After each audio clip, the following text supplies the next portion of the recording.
Hello friends. और जैसा कि आप देख रहे हैं ऊपर हेडलाइन हाइट एंड डिस्टेंस, जी हाँ, इस बार हाइट एंड डिस्टेंस लेकर आया हूँ। और नमस्कार, चंदन कुमार पांडे की तरफ से। और जैसे कि मैंने पहली बार कैलेंडर, फिर क्लॉक और अब की बार हाइट एंड डिस्टेंस, तो ये भी जरूरी चैप्टर है। इसके बाद आगे भी जारी रहेगी, जैसे अलजेब्रा से ज्योमेट्री, ट्रिग्नोमेट्री, ऐसे वीडियो जारी रहेंगे। बस आपको हर वीडियो मिलते रहेंगे, आप सब्सक्राइब करें, आपको नोटिफिकेशन मिलते रहेंगे। लाइक करना बिल्कुल ना भूलें। तो ज़्यादा बातें ना करते हुए फिर से हाइट डिस्टेंस शुरू की जाए। हाइट एंड डिस्टेंस मैं जो बताऊंगा वो सबसे सबसे इजी मेथड होगी। देखिए, आपको सबसे अच्छा जो कि आजकल जो याद करते हैं साइन थीटा की वैल्यू, टेन थीटा की वैल्यू, कॉस थीटा, कॉस 60 वगैरह वगैरह, क्या क्या सब याद करना पड़ता है। लेकिन मैं कुछ ऐसा बताऊंगा जिससे आपको ये सब कुछ भी याद करने की ज़रूरत ही नहीं पड़ेगी। पता है क्या? चलिए देखते हैं।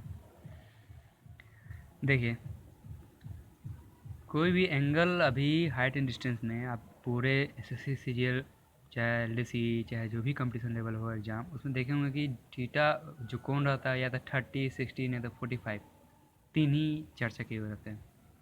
देखिए, सीधी सी बात है कि कोई मीनार यानी टावर या बिल्डिंग कुछ भी हो, सीधा परपेंडिकुलर होता है तो 90 तो एक फिक्स है, एक 90 फिक्स है। तो बचा दो एंगल जो है वो या तो 30 नहीं तो 45 नहीं तो 60, ये तीनों में से कोई एक हो सकता है। तो ये दो तरह के हम कर देते हैं, जैसे कि 30, 60 और 90। ये हो सकते हैं केस 45, 45 और 90, यही दो केस हैं। देखिए, 30, 30 यानी आप याद कीजिए 31, 60 यानी √3 और 90 यानी 2। सिर्फ ये इतना ही, इतना से 30, 60 और 90 से रिलेटेड क्वेश्चन क्लियर हो जाएंगे। 45 को देखिए, 45 ये सेम है, ये भी सेम है, तो 1 1 और 90 यानी कि √2। ये 45 से रिलेटेड क्वेश्चन जितने भी हाइट एंड डिस्टेंस होंगे बस बन जाएंगे। अब कैसे बनेंगे वो तो एग्जाम्पल में पता चलेगा। तो पहले शुरुआत, जो नए हैं इसमें हाइट एंड डिस्टेंस में मैं बता दूं कुछ कि उसमें उन्नयन कोण हिंदी में लिखा रहता है, यानी एंगल ऑफ एलिवेशन। एक अवनमन कोण रहता है जिसे बोलते हैं एंगल ऑफ डिप्रेशन। देखिए, डेविएशन। देखिए, सबसे पहले एंगल ऑफ एलिवेशन किसे कहते हैं, यानी कि उन्नयन कोण। जैसे कोई मीनार हो, ये मीनार भूमि से लगी हुई हो, खड़ी हो, तो ये तो 90 हुआ। तो जो नीचे भूमि से ऊपर की जो मीनार के शीर्ष को देखा जाता है वो उन्नयन कहलाता है, इसको बोलते हैं हम लोग उन्नयन कोण।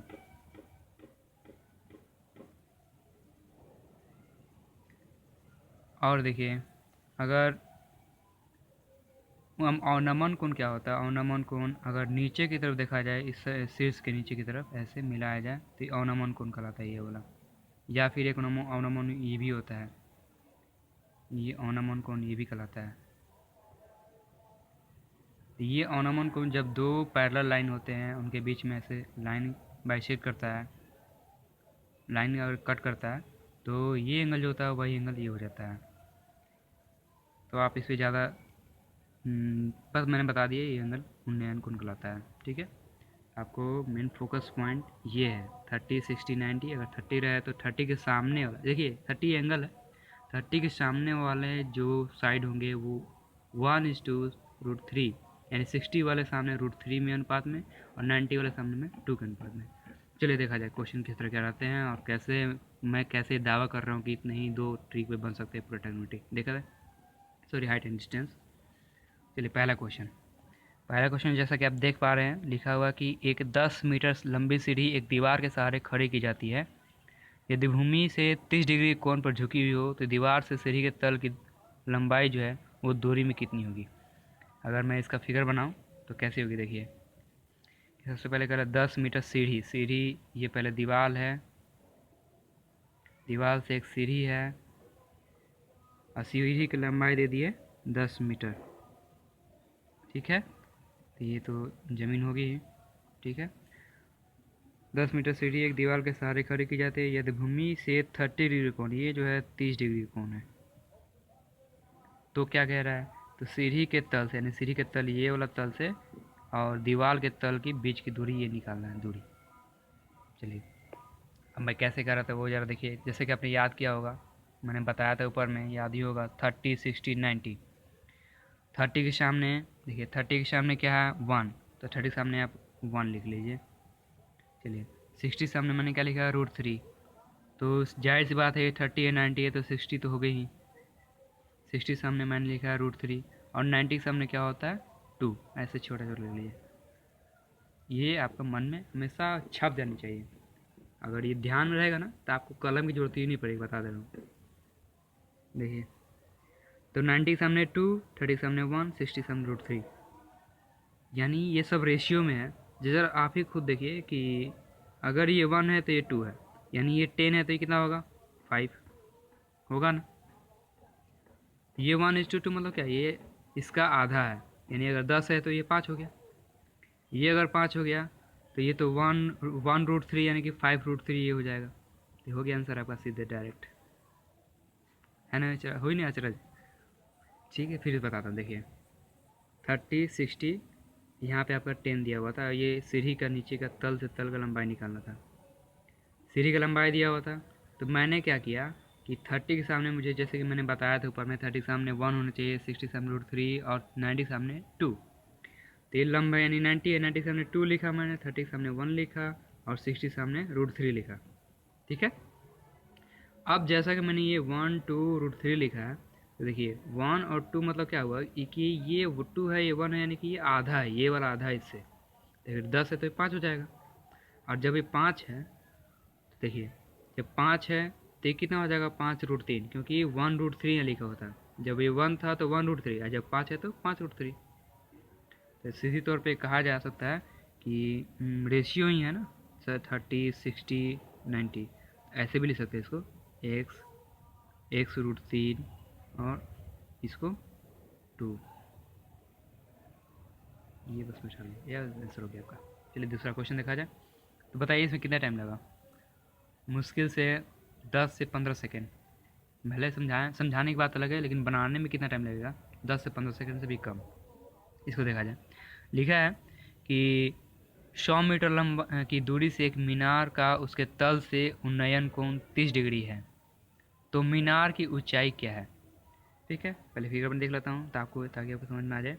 100 मीटर की दूरी से एक मीनार यानी कि टावर है। मीनार से 100 मीटर की दूरी, ये 100 मीटर दूरी हो गया नीचे में, 100 मीटर दूरी से एक मीनार का उसके तल से, उन्नयन कोण जो है वो 30 डिग्री है। तो मीनार की ऊंचाई कितनी होगी। फिर से वही क्वेश्चन 30 के सामने क्या होता है, 30 सामने 1 होता है, तो 30 है तो सिंपल सी बात है ये 60 होगा। 1 होता है, ये क्या होता है √3 होता है, ये 1 होता है, ये √3 होता है, और ये 2 होता है। तो मुझे तो इससे मतलब है नहीं, मतलब इन दोनों से ही है। देखिए याद रखिएगा, अगर 60 सामने √3 नहीं है ना, तो इधर वाले में बट्टा में √3 होगा। क्लियर हुई। अगर 60 के सामने मेरा रूल के अनुसार यहाँ पर √3 होना चाहिए था, लेकिन यहाँ पर √3 नहीं, सिर्फ 100 है, तो यहाँ पे 100/√3 होगा। देखिए ये आंसर हो जाएगा आपका 100/√3। अगर नहीं क्लियर होगा तो फिर से मैं बताता हूँ, देख लीजिए। एक और तरीका से आप देख सकते हैं, जैसे कि हम जानते हैं कि 30 60, यानी 30 आपका 1 होना चाहिए और 60 √3 होना चाहिए। देखिए 60 के सामने 100 दिया है और 30 आपका नहीं मालूम, ऐसे भी आप निकाल सकते हैं cross multiplication. x equal to कितना हो जाएगा, x इक्वल टू 100 × 1 बाई ये √3 नीचे, यानी कि ये आंसर हो गया। आपको इतना करने की ज़रूरत नहीं है, सीधे से याद रखें कि अगर 60 के सामने √3 नहीं दिया हुआ तो बस जस्ट वो लिख करके उसके नीचे √3 लिख देंगे, आप आंसर हो जाएगा। ये आपका आंसर हो गया। नेक्स्ट क्वेश्चन देखा जाए। नेक्स्ट क्वेश्चन है कि एक व्यक्ति जिसका कद 6 फुट है 26/3 फुट ऊंचे वृक्ष से फल तोड़ना चाहता है। देखिए एक आदमी है, उसका कद जो है 6 फीट है, और एक पेड़ है जिसका ऊंचाई जो है 26/3 फीट है, वो फल तोड़ना चाहता है। ठीक है, और ये पैर पैर में यहाँ पे फल है, ठीक है। और ये आदमी इसका मतलब यहाँ से पत्थर फेंकने वाला है। आदमी की ऊंचाई 6 फीट है। यदि वृक्ष से ये दूरी जो दिया है आदमी का, वो कितना दिया हुआ है, 8/√3 ये दूरी दे दिया है। तो उसे कौन से फल फेंकने सॉरी पत्थर फेंकना चाहिए ताकि वो फल टूट जाए। यानी कि ये उसको पत्थर फेंकना है और ये कौन निकालना है, ये कौन निकालना है। तो ये जितना लेंथ होगा वही लेंथ ये भी होगा। यानी ये अगर 8√3 है तो ये वाला भी 8√3 होगा, ये वाला भी। देखिए ये 8√3 हो गया। √3 मामले में अगर ये इतना 6 है तो आप पूरे लेंथ में से अगर ये 6 नीचे वाला 6 हटा लेते हैं तो ये निकल जाएगा। देखते हैं ये कितने आता है। तो 26/3 - 6 6 18 और ये कितना हो जाएगा 8/3 8/3 लिख सकते हैं इसको। तो देखिए आपको 8√3 है ये बेस और हाइट आपका 8/3 है, ये वाला ये हाइट है। तो आपको क्या दिख रहा है, नीचे वाले में √3 है, यहाँ पे क्या है सिर्फ 3 है। आप tan वाला फॉर्मूला देख सकते हैं, tan थीटा इक्वल टू लंब बटा आधार, लंब यानी कि 8/3 और आधार यानी कि 8√3, यानी ये 3 तो नीचे आ जाएगा, 8 कैंसिल और 1/3√3, या फिर 3 से काट सकते हैं ना। 3 को कैसे लिख सकते हैं हम लोग, इसको काटिए। 3 को लिख सकते हैं √3 इंटू √3/√3, इसको काट देंगे, √3 आया। और √3 यानी कितना वैल्यू होता है tan का, tan 60 का होता है √3, बिल्कुल tan 60 का होता है वैल्यू √3, यानी कि ये थीटा का वैल्यू 60 हो जाएगा। अगर ठीक से देखा जाए, ठीक से क्या पता चल रहा है, देखिए यहाँ देखिए 60, जैसे मैंने बताया था कि 60 में इधर रूट ना हो तो रूट नीचे वाले में आ जाते हैं। आपको साफ साफ दिख भी रहा होगा।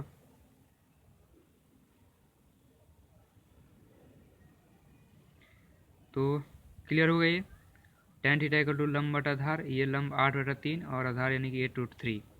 तो मैंने वो फॉर्मूला लगाई, वो लगा करके मैंने सीधे tan 60 की वैल्यू निकाल लिया। ठीक है, जैसे जो जहाँ पर है अगर इस तरह का सीधे दिखाई दे तो निकाल सकते हैं आप। और भी क्वेश्चन है, ये सारे सीजे पूछे हुए क्वेश्चन है। देखिए ये क्वेश्चन है, ए और बी दो मीनारों की लंबाई क्रमशः, ए और बी एक मीनार, ये मीनार जो है ये मीनार ज़्यादा है 45 है, और एक और मीनार है इसका ऊंचाई जो है 15 है। मीनार बी के तल से, ये ए मीनार है और ये बी मीनार है। मीनार बी के तल से इसका जो नयन कोण है वो दिया है 60 डिग्री लिखा है। मीनार ए के शीर्ष का उन्नयन कोण 60 डिग्री है। यदि मीनार ए के तल से उन्नयन कोण बी का जो है ए के तल से उन्नयन कोण थीटा है, तो इसका वैल्यू निकालना है। देखिए वो फॉर्मूला हम लोग जो अभी सीखे हैं उसका हम लोग इसमें यूज कर सकते हैं, बिल्कुल। देखते हैं क्या यूज होता है।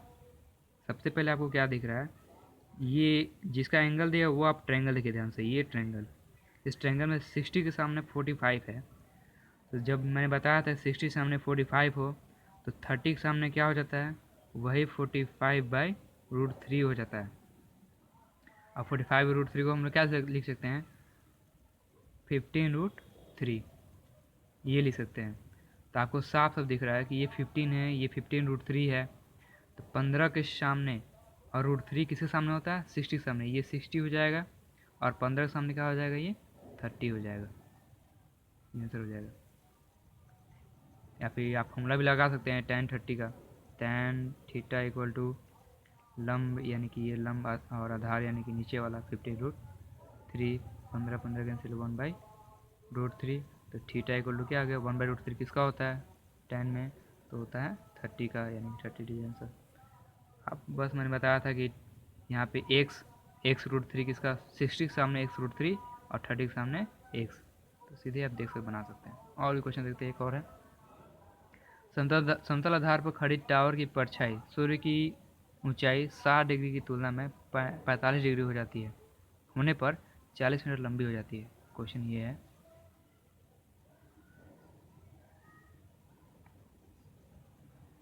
देखिए पहले जो सूर्य का जो टावर जो था, टावर है कोई, वो टावर का परछाई जो था वो 60 डिग्री कोण बनाती थी।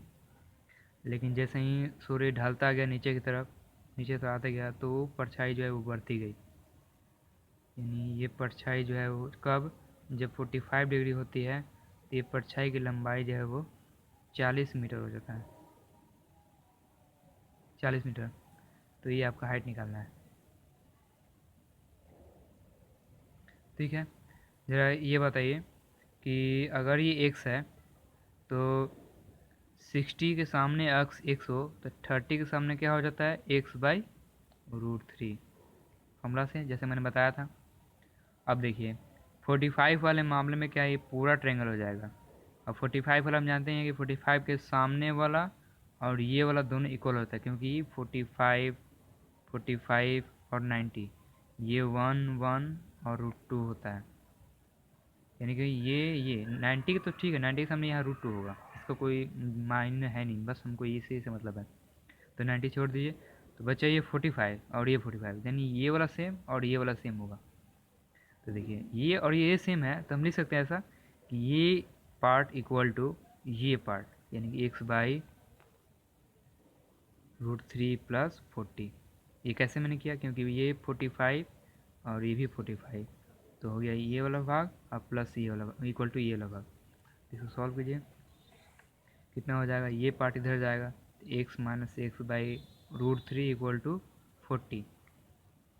तो कॉमन करेंगे x, तो हो जाएगा 1 - 1/√3 इक्वल टू 40, और x इक्वल टू 40√3/√3 - 1। इसको रेशनलाइज कर देंगे तो √3 + 1/√3 + 1, ये हो जाएगा 40√3 + 1 बाई ये √3, तो a + b और a - b का फॉर्मूला है, a² - b² √3 का स्क्वायर 3 और 1 का स्क्वायर यानी 1, ये तो 2 हो जाएगा इक्वल टू 2, और ये 2 से 40 कट जाएगा 20 और √3 से मल्टीप्लाई करेंगे इसको, तो क्या हो जाएगा, √3 इंटू √3 3 और प्लस √3 से 1 से √3, यानी कितना आया 23 + √3, यानी कि ये वाला आंसर हो जाएगा। इसमें हम लोग क्या देखें कि ये एंगल 60 था, तो ये एंगल 60 के सामने 45 था, जबकि यहाँ √3 में होना चाहिए था। जब √3 इसमें नहीं है तो 30 के सामने क्या हो जाएगा, यहाँ पे 30 के सामने यहाँ पे 45 √3 हो जाएगा। इसका वैल्यू यानी 15√3 होता है, और जब ये 15√3 है और ये 15 है तो 60 के सामने √3 में होता है और 30 के सामने √3 में नहीं होता है। तो ये 15 है, √3 है, तो 30 ये वाला हो जाएगा। यानी इसका आंसर कितना आया था, 30 आया था, तो आपका 30 ये वाला आंसर हो जाएगा। और एक चीज़ और मैंने इधर मैंने बताया था जो, वो ऐसा था, इसमें था कि आपका 30 दिया हुआ था, तो 30 है तो निश्चित सी बात है कि सामने वाला जो 60 होगा, ये 10 दिया हुआ था, तो मैंने तो बताया ही था विश्लेषण करके। इसमें आंसर कितना आया था हम लोगों का, 30 आया था, 5√3 आया था, ये 5√3 इसमें हो जाएगा। इसमें जो आपने बताया था सिंपल सा, इसमें कोई ज़्यादा नहीं था, इसका आंसर ये था। और इसमें जो था वो आपका बनाया हुआ, इसका आंसर कितना आया था, 60 बिल्कुल। तो इसी के साथ अगली बार कुछ और नया लेते हैं। अगर कुछ भी कहीं भी अगर और भी इससे रिलेटेड और भी मतलब गहराई से जानकारी चाहिए तो आप कमेंट में मेरे को बता सकते हैं, मैं और कुछ विश्लेषण इसमें करूँगा। ठीक है, थैंक यू, धन्यवाद।